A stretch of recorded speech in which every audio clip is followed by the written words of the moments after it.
First time UPSC tuitions only in Tirumala IAS Institute, Chaitanyapuri. Call చేసి ఇప్పుడే join అవ్వండి. అంతివారికి ధన్యవాదాలు తెలియజెప్తూ ఉన్నాము. ప్రజా హృదయాలే సింహాసనంగా, ప్రజా వేదికలే పోరాట భూమిగా, ప్రజలు పలికేటువంటి నీరాజనాలే తను సంపాదించినటువంటి ఆస్తిపాస్తులుగా భావించి ఎంతో వైవిధ్యంగా రాజకీయ పఠనాలని తిరిగి రాస్తున్నటువంటి king of politics, the visionary, victory leader, మన గౌరవనీయ ముఖ్యమంత్రి గారు శ్రీ యనమల రేవంత్ రెడ్డి గారిని మాట్లాడవలసిందిగా రిక్వెస్ట్ చేస్తున్నాము.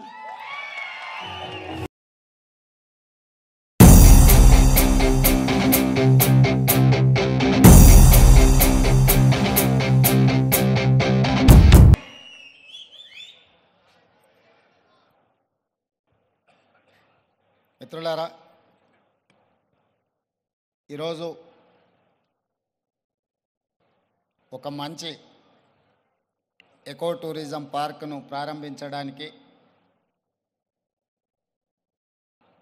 ఎకో టూరిజంను ఒక మంచి పర్యాటక కేంద్రంగా, వ్యాపార దృక్పథం కాకుండా ఒక పర్యాటక క్షేత్రంగా తయారు చేసి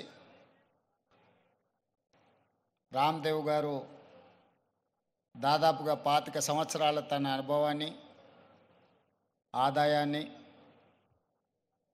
ఈ 150 ఎకరాలలో ఒక మంచి పార్కును ఏర్పాటు చేసి ఈ కార్యక్రమ ప్రారంభోత్సవానికి నాతో పాటు మెగాస్టార్, కేంద్ర మాజీ మంత్రివర్యులు, మనందరి అభిమాన నాయకుడు చిరంజీవి గారిని ప్రత్యేకంగా ఆహ్వానించి, అదేవిధంగా తెలంగాణ మంత్రివర్యులు జూపల్లి కృష్ణారావు గారిని,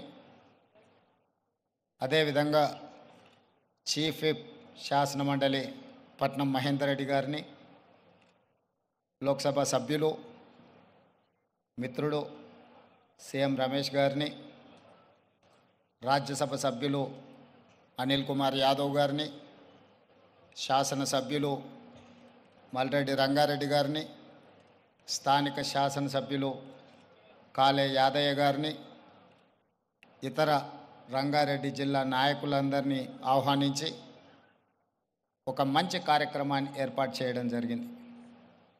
వాస్తవంగా మా ప్రభుత్వం ఏర్పడిన తర్వాత అధికారులతో, మంత్రులతో చర్చించి తెలంగాణ రాష్ట్రం ఐటీ, ఫార్మా రంగాలలో రాణించడం, ఇన్ఫ్రాస్ట్రక్చర్ రంగాలలో దేశంలోనే ప్రముఖ సంస్థలు తెలంగాణ రాష్ట్రం నుంచి ఈరోజు నిర్మాణ రంగంలో రాణించినాయి. ఇక తెలంగాణ రాష్ట్రానికి కావలసింది temple tourism, health tourism, eco tourism. ఒక రాష్ట్రం యొక్క ఆదాయం పెరగాలి, ఒక రాష్ట్రానికి గుర్తింపు రావాలి అని అంటే పరిశ్రమలు, పెట్టుబడులే కాదు, ఆ రాష్ట్రంలో ఉన్న టెంపుల్ టూరిజం, ఎకో టూరిజమే ఆ రాష్ట్రం యొక్క ఆదాయాన్ని పెంచడమే కాకుండా రాష్ట్రం యొక్క గుర్తింపు, గౌరవాన్ని కూడా పెంచుతుంది. ఈరోజు మనకు సంబంధించిన మిత్రులు కావచ్చు, బంధువులు కావచ్చు, చాలామంది వాళ్ళ పిల్లల పెళ్ళిళ్ళు చేయాలన్నా, శుభ కార్యక్రమాలు ఏమైనా చేయాలి అని అంటే మన ప్రాంతం కాకుండా రాజస్థాన్కో లేకపోతే ఇతర దేశాల్లోకి వెళ్ళి అక్కడ కార్యక్రమాలు చేసుకుంటున్నారు. దానికి ప్రధానమైన కారణం ఆ ప్రాంతంలో ఉండే టెంపుల్ టూరిజం, అదేవిధంగా ఎకో టూరిజం. వీటితో పాటు ఎవరిని కదిలిచ్చినా మన వాళ్ళని బెంగళూరు జిందల్లో జాయిన్ అయినని కొంతకాలము అని చెప్పి చెప్తూ ఉంటారు. మనం ఈరోజు మందిరాలను దర్శించుకోవాలంటే తమిళనాడుకో ఇతర రాష్ట్రాలకో వెళ్తున్నాం. ఫారెస్ట్లో ప్రకృతి సహజ వనరులను చూడాలి అంటే మధ్యప్రదేశో లేకపోతే ఇతర రాష్ట్రాలకు వెళ్తున్నాం. అదేవిధంగా హెల్త్ టూరిజం విషయంలో కూడా మనం ఎక్కడెక్కడికో వెళ్ళాల్సిన పరిస్థితి. కానీ అన్ని సహజ వనరులు ఉన్న తెలంగాణ రాష్ట్రంలో ఇప్పటి వరకు ప్రభుత్వాల దృష్టి ఈ హెల్త్ టూరిజం మీద, ఎకో టూరిజం మీద, టెంపుల్ టూరిజం మీద ఫోకస్ లేకపోవడం వల్ల అద్భుతమైన ఆలయాలు ఉన్న తెలంగాణ రాష్ట్రం, అది 1000 స్తంభాల గుడి కావచ్చు, యునెస్కో గుర్తింపు పొందిన రామప్ప మందిరం కావచ్చు, లేకపోతే శ్రీశైలం కావచ్చు, రాజన్న వేములవాడ రాజన్న మందిరం కావచ్చు, ఇట్లాంటి చాలా మందిరాలు, ప్రపంచ ప్రఖ్యాతిగాంచిన మందిరాలు మన దగ్గర ఉన్నాయి. ఈరోజు కవాల్ కావచ్చు, tiger reserve forest, Nallamala tiger reserve forest కావచ్చు, జూపల్లి కృష్ణారావు గారు ప్రాతినిధ్యం వహిస్తున్న కొల్లాపూర్ ప్రాంతం, నల్లమల అటవీ ప్రాంతం, కృష్ణానది జలాలు ప్రవహిస్తున్న ప్రాంతం, అక్కడ మందిరాలకు, అక్కడ ప్రకృతి సహజ వనరులకు కొదవలేదు. మల్లెల తీర్థం లాంటి ప్రాంతాలు మన దగ్గర ఉన్నాయి. కానీ వీటికి ఇవ్వాల్సినంత ప్రాధాన్యత, తీసుకురావాల్సినంత గుర్తింపు తీసుకురాకపోవడం వల్ల మన రాష్ట్రంలో temple tourism, eco tourism, health tourism వెనుకబడుతున్నది. ఈరోజు ఎకో టూరిజంలో టూరిజం పాలసీని ఈ మధ్యలోనే శాసనసభలో మనం చర్చించినాం. దానికి మంత్రి జూపల్లి కృష్ణారావు గారే ఆ పాలసీ తయారీలో కీలక పాత్ర పోషించారు. రాబోయే కొద్ది రోజుల్లో టూరిజం పాలసీని తీసుకొచ్చి టూరిజం పాలసీలో ఎకో టూరిజంను ప్రోత్సహించాలని ఈరోజు మన ప్రభుత్వం ముందుకు వెళ్తున్నది. కానీ ప్రభుత్వానికంటే ముందే ఎకో టూరిజం ఈరోజు రామదేవరావు గారి ఏర్పాటు చేసిన 150 ఎకరాలలో ఒక అద్భుతాన్ని సృష్టించిండు. ఈ అద్భుతం వారికి ఒక్కరికి ఆదాయం తెచ్చిపెట్టేది కాదు, రాష్ట్రానికి కూడా ఆదాయం తెచ్చిపెడుతుంది, రాష్ట్రానికి కూడా గుర్తింపు, గౌరవం తెచ్చిపెడుతుంది. ఈరోజు మనం మొక్కలు కొనాలంటే గోదావరి జిల్లాలకు వెళ్ళాల్సిన పరిస్థితి. ఎవరైనా జూబ్లీ హిల్స్, బంజారా హిల్స్ లేదా ప్రముఖులు ఎవరైనా ఇల్లు కట్టుకుంటున్నారు అని అంటే గోదావరి జిల్లాల నుంచి మొక్కలు తెప్పించుకునే పరిస్థితి నుంచి ఈరోజు వికారాబాద్ చెవెళ్ళ ప్రాంతం నుంచే ఎవరు ఇల్లు కట్టుకోవాలన్న, ఇంతకుముందు పెద్దలు చిరంజీవి గారు చెప్పారు, 20 సంవత్సరాల క్రితమే వాళ్ళు ఇల్లు కట్టుకున్నప్పుడు జూబ్లీ హిల్స్లో ఒక ప్రత్యేకమైన మొక్కల్ని పెట్టాలి అంటే రామ్దేవ్ గారి దగ్గర నేను తీసుకున్నాను. ఇది ఇంకా అభివృద్ధి పదం వైపు నడవాలి. ఈరోజు ఇక్కడ జరిగిన అభివృద్ధి ఇక్కడ మన కళ్ళకు కనిపిస్తున్నది 30%. నేను అనుకోవడం ఇంకొక సంవత్సరంన్నర తర్వాత ఇది ఒక అద్భుతమైన పర్యాటక క్షేత్రంగా మారుతుంది అనడంలో ఎలాంటి సందేహం లేదు. ఖచ్చితంగా ఇది ఆ దిశగా రాణిస్తుంది. ఇక్కడ మేము కొంతనే చూసినాం, మిగతా ఏర్పాట్లు కూడా అద్భుతంగా చేస్తున్నారు. దీంతో పాటు ఇంతకుముందే మా యాదయ్య గారు చెప్తున్నారు, వికారాబాద్కి హవా లాఖో రూపాయి కా దవా అని.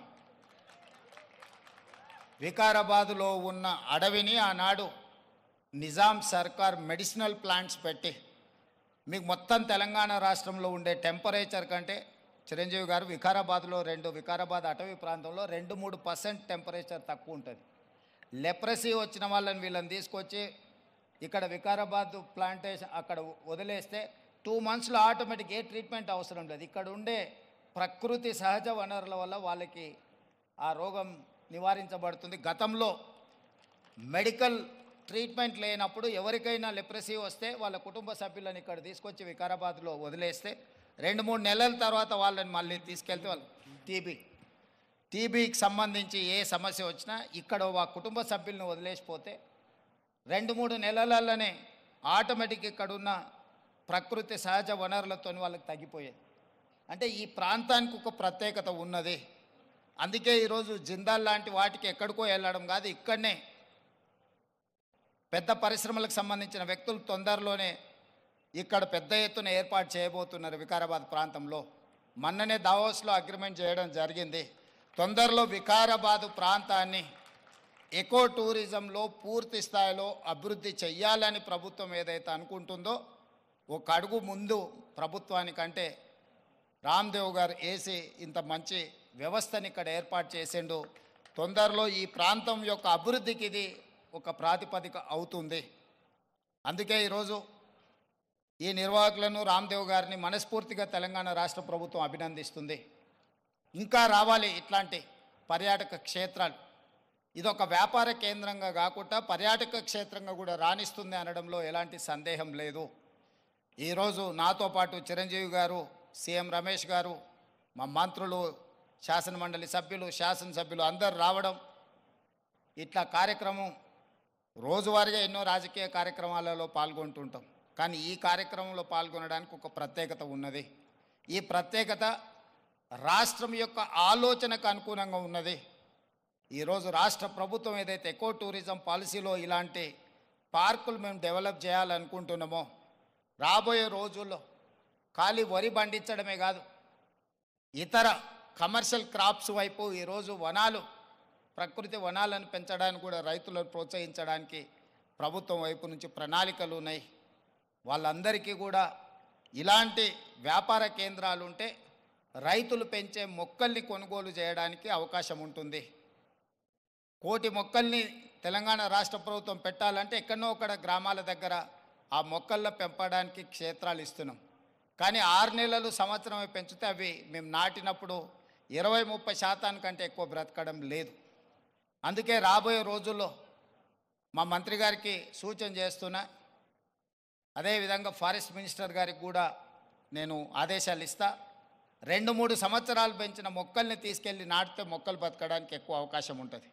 కానీ మరి రైతు 2-3 సంవత్సరాల ఆదాయం లేకుండా ఉండాలి అని అంటే రైతు బ్రతకం కూడా కష్టమవుతుంది.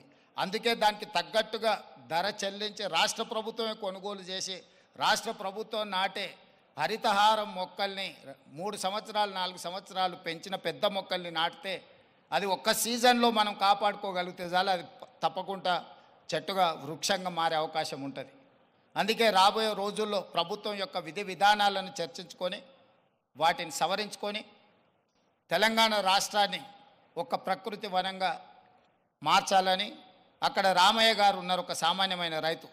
మీరందరూ వారు ఎవరో అనుకోవచ్చు. రామయ్య గారు ఆయన ఒక వ్యవసాయ కుటుంబం నుంచి వచ్చి మొక్కలు నాటే కార్యక్రమంలో భారత ప్రభుత్వం వారికి పద్మశ్రీ అవార్డు ఇచ్చింది. చిరంజీవి గారు రాణిస్తే చిరంజీవి గారికి పద్మభూషణ్ ఏ విధంగా ఒక రంగంలో రాణిస్తే ఇచ్చిండ్రో, ఒక రైతుకు కూడా మొక్కలు నాటడంలో రాణించినందుకు రామయ్య గారికి ఆ గుర్తింపు వచ్చింది. ఖమ్మం జిల్లాలో ఒక మారుమూల ప్రాంతంలో ఉండే ఒక వ్యవసాయ రైతు మొక్కలు నాటడం వల్ల పద్మశ్రీని సాధించిండు. అంటే ఒక కమిట్మెంట్, డెడికేషన్ ఉంటే ఈ ప్రభుత్వాలు గుర్తిస్తాయి, ప్రోత్సహిస్తాయి. రామయ్య గారు లాంటి వాళ్ళని మనం ఆదర్శంగా తీసుకోవాలి. అందుకే ఈ మధ్యకాలంలో కేంద్ర ప్రభుత్వాన్ని కలిసినప్పుడు మాకే నాంపే ఎక్ పేట్ అంటే తల్లి పేరు మీద విద్యార్థులందరూ ఒక మొక్కను నాటి దాన్ని సంరక్షించాలనే ఒక విధానాన్ని ముందుకు తీసుకొస్తున్నాము. ప్రతి విద్యార్థి తమ కన్న తల్లి పేరు మీద ఒక మొక్క నాటి ఆ స్కూల్లో ఆ మొక్కను కాపాడితే కొన్ని లక్షలాది కోట్లాది మొక్కల్ని ప్రతి సంవత్సరం మనం పెంచుకుంటూ పోవచ్చు. ఇట్లాంటి వినూత్నమైన కార్యక్రమాలను ప్రభుత్వం తీసుకురావాలనుకుంటుంది. తొందరలోనే ఈ విధి విధానాలతో ముందుకు వస్తాం. ఏది ఏమైనా రామ్దేవ్ గారిని మనస్ఫూర్తిగా అభినందిస్తున్నా. ఒక మంచి పర్యాటక క్షేత్రంగా దీన్ని తీర్చిదిద్దండి. ప్రభుత్వం వైపు నుంచి అవసరమైన సహకారం తప్పకుండా ప్రభుత్వం అందిస్తుంది.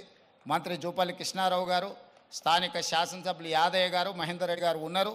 ఏదైనా స్థానికంగా అంశాలు ఉన్నా కూడా వారు మీకు సంపూర్ణమైన సహకారాన్ని అందిస్తారని తెలియజేస్తూ మీ అందరి దగ్గర సెలవు తీసుకుంటున్నారు. ధన్యవాదాలు మిత్రులారా.